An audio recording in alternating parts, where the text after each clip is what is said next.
같은 김영현 피신 중에 갑 29호증의 4부분입니다. 피청구인이 12월 1일 날 비상계엄에 필요한 문건 및 필요 병력을 물어보았고 수방사 특전사 투입에 대한 설명을 들은 뒤 계엄 준비를 지시했다는 부분이, 그리고 다음 갑 49호증일 곽종근 피의자 신분 조서 부분입니다. 곽종근은 12월 1일경 비화폰으로 전화를 걸어온 국방부 장관으로부터 선관위 등 6개 지역을 확보하라는 지시를 받았고 국회, 선관위, 민주당사, 여론조사꽃 등 장소를 얘기했을 때 말도 안 된다고 생각했다, 이렇게 진술을 하고 있습니다. 다음 장입니다. 갑 29호증의 27 문상호에 대한 2회 진술조서 진술 내용입니다.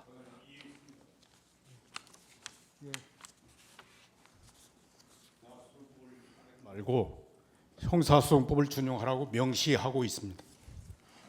그리고 형사소송법 312조 제4항은 수사기관이 피청구인이 아닌 사람의 진술을 기재한 조서는 그 조서가 적법하고 진실하게 작성되었더라도 피청구인이 동의하지 않는 한 이 법정에서 반대 신문에 의해서 그 신빙성이 탄핵되지 않은 경우에는 증거로 쓸 수 없다고 되어 있습니다.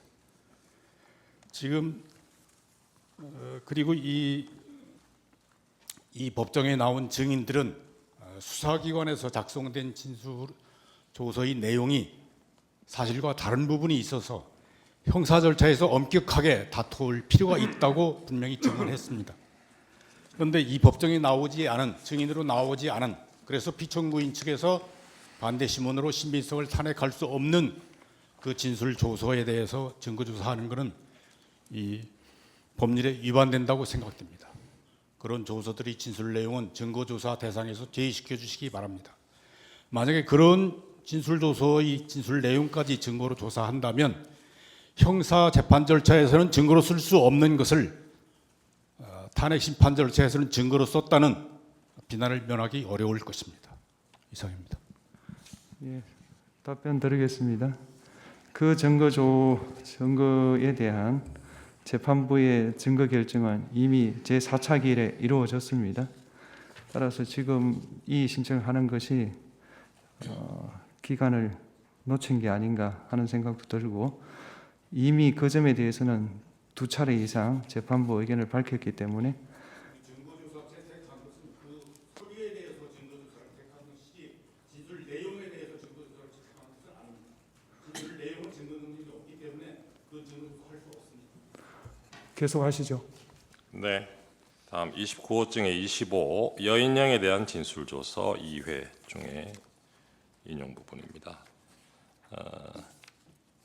14명을 특정해서 체포하라는 지시는 계엄 선포 직후 김영현으로부터 들은 것이나 대통령이 평소 비상조치를 언급하면서 이 사람들에 대한 조치를 해야 한다고 말했다, 이렇게 진술하고 있고, 다음 장에는 국방부 장관 공관에서 김영현이 자신에게 조만간 대통령이 계엄 결정하실 것이다, 국회 통제하고 선관위와 여론조사꽃 등의 부정선거와 여론조작 증거를 밝혀낼 것이다 라고 하였다고 진술하고 있습니다.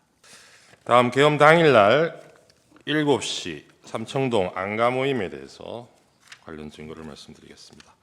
갑제 45호증의 10은 조지호에 대한 피의자 신문조서입니다.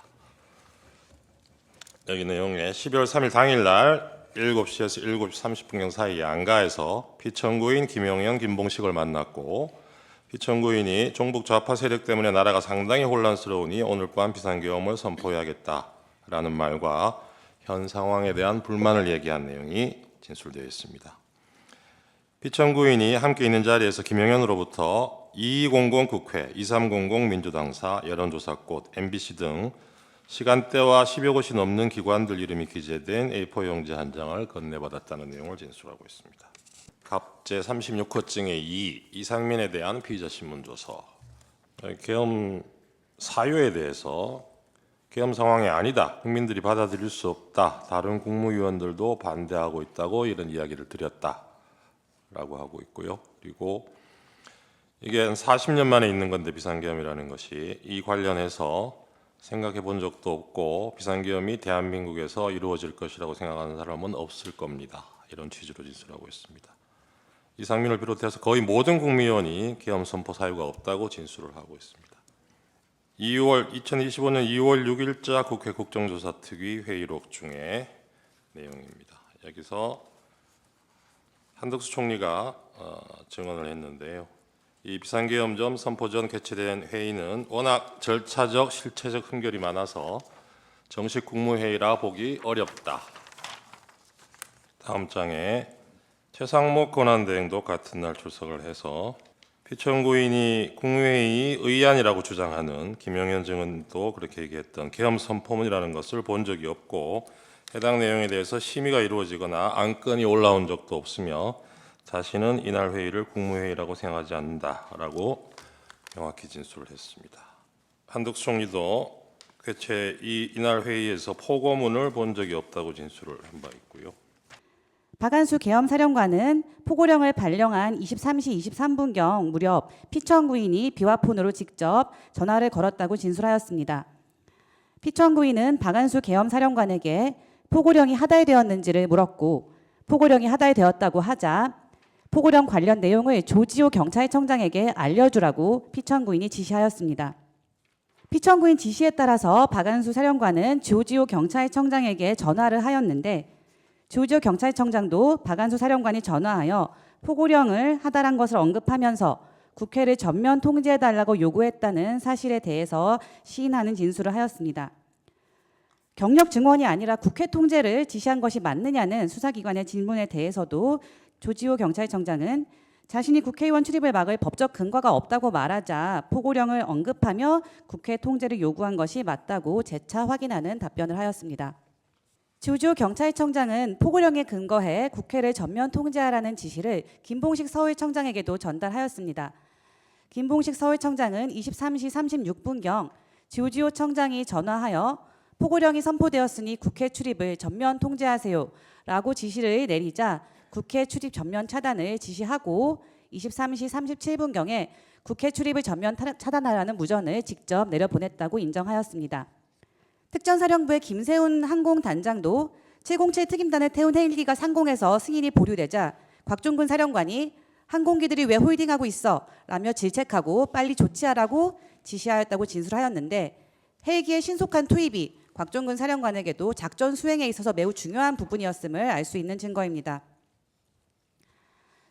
이러한 사정으로 비상계엄이 선포된 지 1시간이 넘게 지난 23시 40분경까지도 707 특임단을 태운 헬기가 국회 경내에 한 대도 착륙하지 못하고 있었는데 그 즈음 23시 40분경 피청구인이 곽종근 사령관에게 전화하여 국회로 가는 부대가 지금 어디쯤 가고 있습니까? 라며 병력의 국회 도착 여부를 확인하였습니다. 이처럼 피청구인은 계엄 당일 국회 봉쇄와 출입 통제, 침입을 위해 동원된 경찰과 수방사, 특전사 각각의 임무 수행 상황을 직접 일일이 전화로 확인한 것입니다. 더욱이 피청구인은 직접적으로 국회에 들어가는 국회의원을 체포하라고 조지호 경찰청장에게 여러 차례 지시하였습니다. 조지호 경찰청장은 대통령이 비상계엄 선포 이후 계엄 해제가 의결될 때까지 6차례나 전화하였고 조 청장, 국회에 들어가는 국회의원들 다 잡아 체포해 불법이야 라며 같은 취지로 반복하여 지시하였다고 진술하였습니다. 앞서도 보았지만 계엄 해제 의결을 위해 국회에 들어가려는 국회의원을 체포하라는 지시는 2017년 계엄 대비 문건에서 정치활동 금지 포고령을 선포한 뒤 국회의원을 현행범으로 사법 처리하여 의결 정족수 미달을 유도하라는 내용과 동일하게 실행된 것으로 볼 수 있습니다. 또한 피청구인은 수방사에 대해서도 직접적인 체포 지시를 국회의원을 끌어내라는 지시를 하였습니다. 피청구인은 이진우 수방사령관에게도 전화하여 4명씩 들어가면 1명씩은 데리고 나올 수 있지 않냐 라고 지시하였고 그래서 수방사 병력의 국회의원을 끌고 나올 것을 지시하였고 문을 부수고라도 데리고 나와라고 지시하였는데 이는 이진우 수방사령관이 검찰 참고인 진술과 군검찰 피해자 조사 당시에 일관되게 진술하여 밝힌 사실입니다. 또한 조성현 경비단장도 00시 31분경 이후 이진우 사령관으로부터 국회 본청 내부로 진입하여 국회의원을 외부로 끌어내라는 지시를 받았고 또 이미 특전사가 본청 내부로 진입해 있으니 너희는 외부에서 지원하라는 지시를 하였다는 점을 진술하였습니다. 특전사에 대해서도 증원 요청이 있었습니다. 특전사 707 특임대도 1차로 97명이 투입되었지만 이후 추가로 헬기로 병력을 한 번 더 수송하라는 지시와 출동이 있었습니다.